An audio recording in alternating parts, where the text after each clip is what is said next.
Hello and welcome to Two Peds in a Pod, the paediatric medical education podcast. Remember, you can hear our entire back catalogue of episodes on iTunes, Spotify, Google Podcasts, Amazon Music, and of course, our SoundCloud. So please tell your colleagues and friends and hit that subscribe button. I hope you enjoy today's episode. Hello and welcome back to Two Peds in a Pod, the paediatric medical education podcast. It's very nice to be back. My name's Ian Lewins. I'm a paediatric emergency medicine consultant based in Derby, and it's my great pleasure to introduce two guests to you today. Firstly, we've got Julia Avery, who's a medical student based in St George's in London. Good morning, Julia. How are you? I'm well, thank you. Excellent. I'm very pleased to be joined by Dr. Lucie Etheridge, who's a consultant paediatrician, also based in St George's in London. Good morning. Hello. And we're going to talk this morning about an article that you wrote together in the October edition of Archives of Disease in Childhood, in my favourite sort of section, which is Archimedes, which, for those of you who are not familiar with it, is essentially posing kind of a common clinical question that comes up and then sort of saying, well, okay, what's the evidence for this? And this one caught my eye because it's something that I have to say I'd not encountered before, which is looking at, does giving high-dose magnesium supplementation, is it helpful in adolescents with migraine? So, Lucie, if I can start with you. You're obviously a general paediatrician, so you'll see lots of children and young people with headaches. Yes. What's your kind of, from a generalist's point of view, what's your general approach to sort of taking a history from adolescents with headaches to determine if they've got a migraine or not? Yeah, so I have quite a big adolescent practice in my general paediatric clinic, and I was looking through my own clinic data and worked out that 25% of what I see in my clinic is headache. So it was a big part of my practice. And, I think I see lots and lots of different types of headache. And I think when evaluating headache, the kind of the two main areas to think about really are the kind of the quality of the headache, so what features are there, but also the impairment and how much of an impact it's having on a young person's life. Yeah. And, there's a really good, nice guideline that really helpfully splits out for you the features of tension headache and migraine, as well as cluster headache. And, that's the kind of core document I go back to again and again when I'm taking a history of somebody and relate the kind of the features back to that. But I also see a lot of young people with a lot of impairment from their headache, and it's not always straightforward quite what the primary problem is. Okay. So I tend to see migraine as young people who have very episodic headache. So they might be completely well between. They get a very sort of acute, moderate to severe headache that really impairs them for a short period of time. Often unilateral, but not always. Kind of quite intense and throbbing in character. And one of the main things really is the association with other symptoms, so particularly nausea and vomiting, but also photophobia and phonophobia. And so the typical story would be, a young person who's absolutely fine, and then they get this sudden intense headache and they have to go and lie down in a quiet, dark room. And a couple of hours later, they might feel a bit groggy, but they're kind of back to functioning.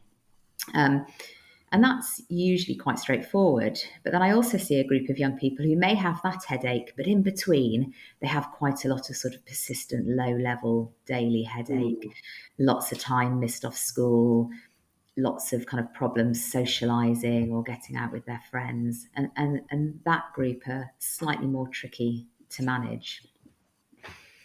Yeah, and sort of looking in the article, I didn't realise it was quite so common, actually. It was sort of saying 10% so migraine affecting up to 10% of kids 5 to 15 and 28% of 15 to 19-year-olds. So it's really common. Absolutely, which totally fits with, of course, what I see in my clinic, where 25% of what I see is headache. Usually, from sort of about 9, 10 up to 17, 18. Yeah. So I guess generally speaking, your approach to a history is largely following NICE guidance to determine, Mm. does this seem to fit with migraine or not? And of course, one of the comments is that you can have it with and without an aura. Absolutely. And, completely anecdotally, I would say more than half of the young people I see don't have an aura, or they don't recognize an aura if they are having something. Some, when you drill down on what's the first thing you notice, you might get symptoms that feel like an aura, but it's often quite rapid progression for them. So they don't always recognize that. Yes. So when you've kind of said, okay, the this is what it sounds like in your examination, I'm guessing, it's a Mhm. very sort of general neurological examination, cardiovascular examination, checking blood pressure, those sorts of things. Is there anything in Yeah. particular that you do, or? I mean, apart from look at the fundi, which is Mm, the only specific thing I do, really, because obviously thinking about benign intracranial hypertension, particularly in that group who have those sort of more persistent daily symptoms. But that's still very unusual. That's not something I'll pick up an awful lot. So a more sort of general examination, focusing on things that give you kind of bigger information like gait and blood pressure, for example, rather than the finer points of all the reflexes. yeah. And obviously in your history as well, really important to look out for red flags. And always be thinking about secondary causes of headache rather than primary causes of headache. But again, the reality is those are few and far between. Yeah, and I guess that's where using something like HeadSmart as I think a lot of the time I do a rapid access clinic, which sometimes has headaches, and I guess the question that we're being asked from primary care largely is, could the headache that this child's got be a brain tumor? Yeah, and that tends to be the worry of every parent coming into your consultation room as well, doesn't it? Yeah, By the time they've sort of sought advice, particularly from a hospital for headache, what they're worried about is a secondary cause, particularly brain tumour. So, I think it's an important part of the role of a paediatrician to directly acknowledge that, and address that and have that conversation. yeah, absolutely. And sometimes sort of allaying those fears is kind of the biggest part of the management, really, isn't it? Absolutely. And that's, where something like the NICE guidance does really help, because if you can say, look, these are the positive features of this diagnosis, this is what I think this is, that can be really helpful. So, having kind of established, yeah, this seems to be the diagnosis from my perspective, um, sort of managing expectation. In terms of sort of pharmacological treatment, do you generally start with sort of simple analgesia and an explanation and take it from there? Or do you tend to start sort of something preventative as well? So I do take it in a stepwise approach. In my experience, actually an awful lot of young people haven't really tried anything, even, by the time they get to hospital. They're not really sure what to do. They're not really sure if it's okay to take painkillers. So, I do often start very simple. We'll talk about triggers. We'll always talk about sleep. We'll always talk about screen use. We'll always talk about fresh air and activity, because those are such important factors. And, talk about sort of keeping a diary and trying to identify triggers. And I'll give good advice about how to use simple analgesia. And I do often at that point, if I feel it's very much migraine, will start a triptan.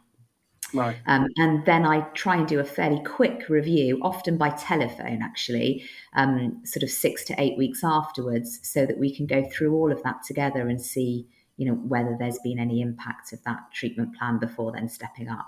Okay, and I guess the next sort of step up is I don't know what your first line preventative is, but something like pizotifen, for example. So I follow the NICE guidance personally and tend to use either propranolol or topiramate. Mm, And I'll tend to have that discussion at the first appointment if somebody is having very frequent headaches. Um, and, in sort of young women who are 15, 16, I may go for propranolol more than topiramate, just because if it works and it's effective and it takes them through into their adult life, then yeah. we need to think about things like, the teratogenic effects. Um, and there's not an awful lot of evidence that I've been able to find for which is better than the other, but something that can help is family history. Yeah. So I do have a few patients where there's a very clear family history of migraine, and that usually the parent who has it has responded very well to one or the other of those medications, in which case I'll go for the same one. And we're beginning to understand that there probably is a genetic link, and some specific sort of receptor issues and things like that that might affect the illness. Yeah. So that's the sort of decision making I'll apply. I do tend to probably use more propanolol personally than topiramate, but I don't think there's any great evidence behind that. That's just what I'm comfortable with. Yeah. Okay. So if I can bring Julia in now. So we've kind of looked at these, and how did you get involved in kind of writing this article? Were you sort of sitting in on one of these headache type clinics? No, so I'd initially done my SSC, so my student selected component, with Dr. Etheridge, and she had sort of made me aware of the significant number of patients that attended her clinics were because of migraines. And so I thought, I have to admit, I started off from quite a low knowledge base, but I thought it'd be quite an interesting topic for me to delve deeper into, and actually to see whether there was a use for magnesium for patients with migraines. And also, this is one of the first times I've sort of written an article like this. So it was also quite a good learning curve for me as well. So that's sort of why I started. Yeah. So I mean, it's really nicely written in that often these Archimedes articles starts with the scenario. Yeah. So the scenario that you guys have written sort of says 14-year-old girl comes to outpatients with diagnosis of migraine without aura, and a dad has read online. That's always a heart sink moment, isn't it? That regular high dose magnesium supplements may be helpful to reduce frequency of migraine. And that's not something I'd come across at all. I have to say, I have to be very honest. Is that Yeah. something that you'd heard of before you started writing this? Or? Yeah, so I hadn't actually heard of the use of magnesium with migraines, but I was aware sort of what a high proportion of adolescents suffer from migraines, and Dr. Etheridge made me aware that there is potentially a use of magnesium. I think from a neurologist she had been speaking to. And so I thought I'd look a bit more about what evidence was out there and whether there was something to be said for it. And yeah. Okay, so with that sort of remit in mind, what did you do? How did you do it? And what sort of things did you find? Yeah, so I started off by doing a literature review and using basic search engines to see what was out there. And then from that, once I had identified my studies, albeit a lack of studies, which I can Mm, go on to a bit later on about some of the limitations, but I then thoroughly analysed them and then tried to relate it back to my clinical question, which was ultimately, does magnesium reduce the frequency and severity of migraines in an adult population? Um, my clinical question actually posed me some difficulties when trying to draw conclusions, because I actually found the majority of the studies out there, although there were a fair few, they tended to be on an adult population, mm, looking at adults who were suffering from migraines. And even of the studies that were looking at a pediatric population, actually, I found it really hard to identify specifically the adolescent population. Normally, the studies looked at the age range of sort of 3 to 17. Rather than 10 to 17. So mm. I don't actually, looking back on it, perhaps my clinical question could have been adapted to a more general pediatric population, but I think that was an issue in itself. I couldn't identify specific studies for the adolescent age range. Yeah. So looking at your sort of search results, as you say, you kind of Yeah. documented that you found kind of 64 results, most of which were adults, and you basically whittled it down to 9 papers in detail, and then actually down to 4 Yeah. sort of included in the review. So not a lot of evidence out there at all. No, and I think that was one of my main conclusions, that there definitely needs to be a lot more randomized trials, and also not just more randomized trials, but more consistency among the trials, because actually there was a lack of consistency about the dosage, about the form of magnesium used, the route of administration.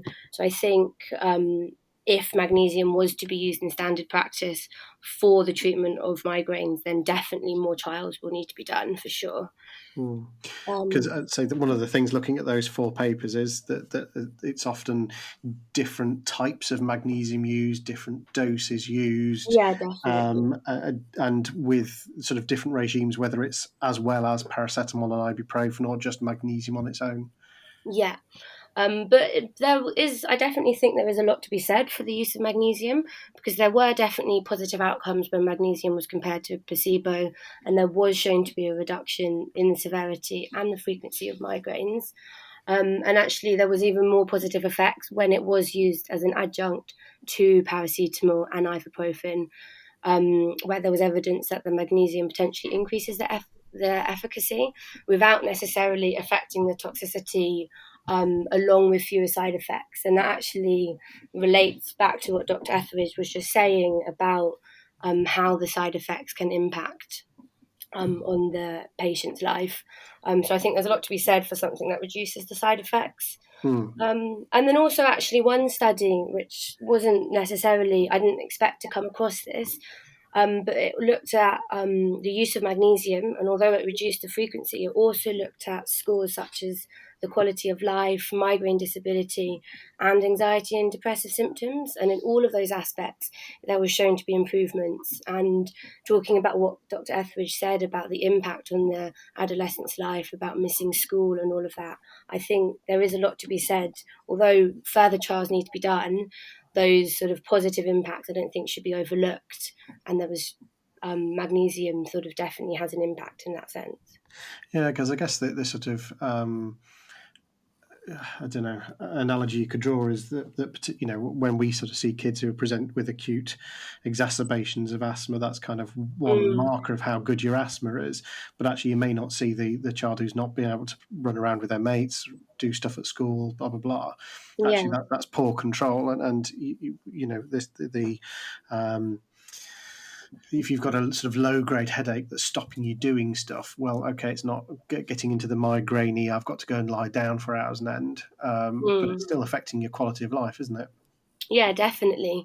And in that particular study where they used magnesium, there were really positive effects with that. Yeah. Looking through them, they're not massive numbers, are they? No, definitely a small sample size in lots of them as well. And I guess it's tricky to sort of draw conclusions if you're using sort of different endpoints and different mixes of doses of magnesium, those sorts of things. Yeah, definitely. The thing really sort of that struck me, that made me curious, and I do not know if you know this answer at all, was why people were measuring serum magnesium from various body fluids in these kids in the first place. How did we come about with trying magnesium as opposed to, I don't know, calcium or phosphate or vitamin D or anything like that? I have to profess I don't know the answer to that. But one of the limitations that I did come across that tended to be in the majority of the studies I used was actually they failed to measure the plasma magnesium in patients before they gave the magnesium, and therefore it was actually quite unclear if the patients who had responded to the magnesium actually had deficiencies to start with. So that was one of the limitations that actually cropped up in most of the studies that I found. But as to why they were sort of identifying magnesium in the first place, I'm not too sure. No, because sort of some of them had sort of suggested actually we've measured magnesium in plasma and saliva and CSF as well, I think. Yeah. It does have a role as a neurotransmitter. So there is a recognised role of the magnesium cation in something to do with membranes and neurons. That's my general paediatrician's understanding of it. So there was a sort of physiological basis for thinking that increasing magnesium may help with sort of excitability and pathways. So, Julia, kind of having done this just reading and studying, and obviously saying there are a lot of limitations to these studies to draw real conclusions. If you were sitting down and facing this parent and the teenager, and their question is, "What do you think about magnesium?" Having sort of read round this, what do you think? I would say there's definitely something to be said for the use of it. There's there's so very few side effects, and there was sort of no negative impact of using magnesium. And so, if it helps some people, then my impression would almost be, why not? Um, because I can't really find a reason why you wouldn't use it. But I wouldn't necessarily use it as the sole preventative or the sole treatment of magnesium. There's definitely a role for it as an adjunct along with other more commonly used drugs, I think. Yeah, and Lucie, from your perspective, has sort of looking into this with Julia, was this going to change your practice at all, do you think? So, I mean, this patient was a real Yeah. patient, but slightly changed because actually they sort of came along and I had never heard of it, and had a chat with one of my pediatric neurology colleagues who said, "Oh yes, you can use magnesium," and I said, "Really? What's the evidence?" And she was like, "Well, there's some evidence." So, that's sort of why Julia and I decided to go and try and find that evidence. And I do get patients who come to my clinic every so often. Who have seen other people, particularly, for example, alternative practitioners, who give them magnesium. Okay. So, what I tend to do now is I have it as a bit of a discussion along with the sleep and screen time and fresh air and vitamin D and exercise and those sorts of things. I tend, to say to people that there may be a role for magnesium. We don't know. We don't really have the evidence yet, and therefore it's not something that I would prescribe. But if you are interested in looking at alternative ways in which you can, help manage your headache, because we know that management of headache is a multifactorial thing, then you may be interested in trying magnesium, and you can, of course, buy it in health food shops. So I haven't prescribed it yet to anybody, partly because actually it's really hard to prescribe, Right. Because there's a number of different preparations. It's not something you can just look up in the BNF and prescribe very easily. But it is something that I will talk to people about as kind of part of a multifactorial headache management strategy. Perfect. So that's really interesting, and I think will provoke hopefully further discussion and study. Julia, from your perspective, then, as a sort of medical student getting something published in archives, how did you sort of find that experience? Is it something that you would encourage others to do? Yeah, definitely. I have to say it's probably the piece of work that I'm most proud of. I put a lot of work into it, and even the whole process of carrying out the literature review and facing all of the limitations that I came across, it was a really important and interesting learning curve. And now, although it took me a long time and a lot of work, it's definitely something I would recommend. And also I read a few of the other Archimedes articles just to sort of see sort of a blueprint or sort of what mine should be like, and that in itself was really interesting because I learned lots about what the other articles are written about. Fantastic. And anybody wanting to read the original article, as I say, it's in the October 2021 edition of Archives of Disease in Childhood from the Royal College of Paediatrics and Child Health in the Archimedes section. So it just remains for me to say that Julia and Lucie, thank you so much for your time. Thank you. Thank you. Thanks for taking the time to download our podcast this week. If you enjoy our podcasts, please tell your friends and colleagues and subscribe to us on Spotify, iTunes, Google Podcasts, Amazon Music, and of course, our SoundCloud. Thanks for listening.